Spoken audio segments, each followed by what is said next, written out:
कृपया ध्यान दें, प्रस्तुत वीडियो मात्र मजे और मनोरंजन के लिए नहीं बनाए गए हैं, बल्कि आपको आपके अज्ञात इतिहास से परिचित करवाने के लिए बनाया गया है। कृपया इस वीडियो को अंत तक पूरा जरूर देखें, जिससे यह वीडियो बहुत ही अधिक से अधिक लोगों के पास पहुंच जाएगा।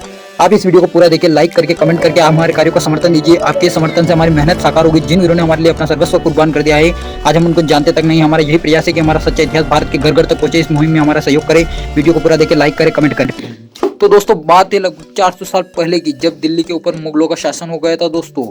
और तब जो है वहाँ का जो बादशाह था वो इल्तुतमिश था दोस्तों। बात है 1632 ईस्वी की, जब इल्तुतमिश पूरी तरह लगभग भारत पर अपना आधिपत्य जमा चुका था। उसने बहुत सारे पौराणिक मंदिरों को तोड़वा दिया था दोस्तों, और वो हिंदुओं के खून का प्यासा बन चुका था। इल्तुतमिश काफी क्रूर शासक था और वो पूरे भारत पर अपना आधिपत्य जमाना चाहता था। मगर मेवाड़ जो है दोस्तों वो स्वतंत्र राज्य था। जी हाँ दोस्तों, पूरे भारत में इल्तुतमिश का आधिपत्य हो चुका था, मगर मेवाड़ में जो है भगवा बड़ी शान से लहरा रहा था दोस्तों। उस वक्त जो है मेवाड़ के जो शासक थे वो रावल जेतसी थे दोस्तों। रावल जेतसी ने कभी किसी जंग में हार का मुंह नहीं देखा था।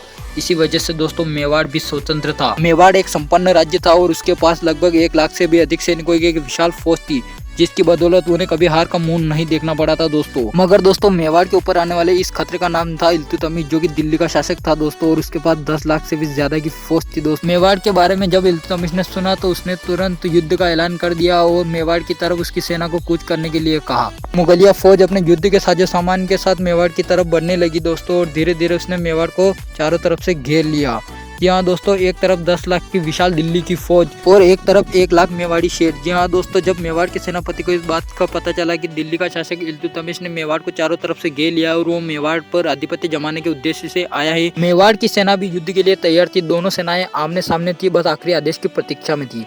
एक दिन जब इल्तुतमिश अपनी बेगम के साथ रात्रि में विश्राम कर रहे थे, तब मेवाड़ का एक शहर उसके प्रहरियों की आंखों में धूल झोंकते हुए उसके शिविर में प्रवेश कर जाता है और बादशाह की दाढ़ी तथा बेगम की चोटी काटकर बड़ी सावधानी पूर्वक वहां से निकल जाता है और मेवाड़ में प्रवेश कर जाता है। जब सुबह में बादशाह को पता चलता है कि उसकी दाढ़ी और उसकी बेगम की चोटी कोई मेवाड़ का सैनिक काट कर ले गया है, मुगल बादशाह इल्तुतमिश अपने दरबारियों के साथ में बैठक बुलाता है और अपने दरबारियों को रात में हुई घटना का विवरण देता है। बादशाह दरबारियों को बताता है कि जो व्यक्ति बेगम की चोटी और मेरी दाढ़ी काट के ले जा सकता है, वो हमारा गला भी काट सकता था। यह काम निश्चय ही किसी मेवाड़ के सैनिक का है। जिस सेना में इतने काबिल सैनिक हो, उनसे हम कभी जंग नहीं जीत सकते।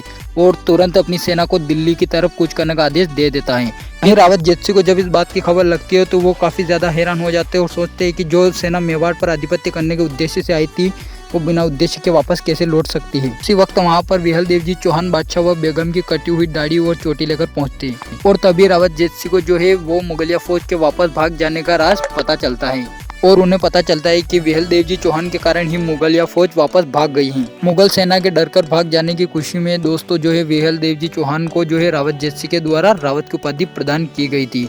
विहल देव जी चौहान के वंशज रावत लगाते हैं दोस्तों, और रावत जेतसी के द्वारा उन्हें अजमेरा का राव कहा गया और उन्हें जो है अजमेर का राज सौंप दिया गया था। दोस्तों, आपको मेवाड़ के इस महान शूरवीर की कहानी कैसी लगी, हमें कमेंट बॉक्स में जरूर बताइएगा।